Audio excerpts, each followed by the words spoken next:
there's any doubt in your mind right now that God loves you, I need you to hear me. Your Father in heaven, He loves you so much, you don't have the capacity to understand how much He loves you. Paul said that he prayed for strength for people to understand how much God loves them. Do you understand that?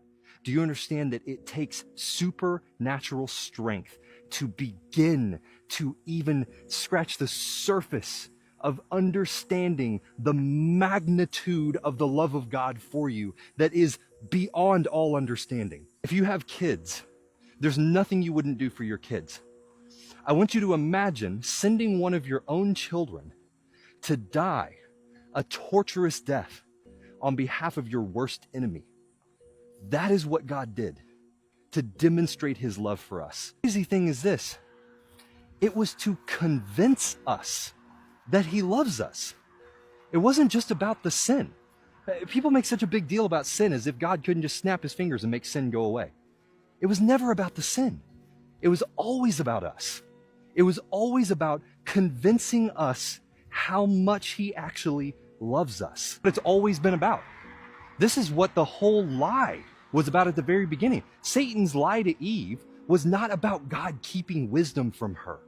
It was about destabilizing her certainty that God had good intentions towards her. It's the true meaning of the cross. This is what it's always been about. It's always been about God demonstrating His unfathomable love for us, to show us that there is no length, no depth, no height. There is nowhere that you can go, nothing that you can do, nothing that you can say that will change the fact that He loves you. About the prodigal son, but the thing is, we're all the prodigal son. Every one of us is born into this flesh. Every one of us has done unimaginable things. And the things that we haven't done, we've thought. Every one of us, corrupt, sold under sin. And despite all of this, despite the fact that He didn't have to do it, that's the part that you got to get. This is the thing that most people miss. They think, well, God's the one that set all this stuff up, right? So it's all His fault. But the reality is that He didn't have to do any of this. You understand that God could have programmed you to love Him? He could have programmed you, and there's nothing that you could have done about it. You're His creation. We're dust compared to Him. And yet instead, He chose this seemingly insane plan. Paul actually calls it strange.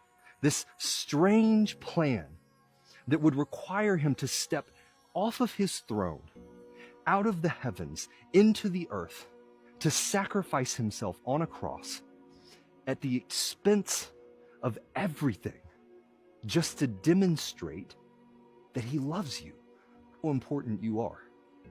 If there's any part of you that thinks that maybe you're not important, maybe you're not wanted, in John it says, "For God so loved the world," that's including you, that He gave His only Son, because His desire was that none would perish, but all would come to the knowledge of God.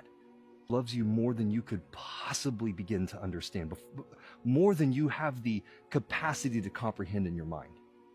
And so if you are feeling unloved right now, I just want to encourage you, get into a quiet place and ask the Father to show you how much He loves you.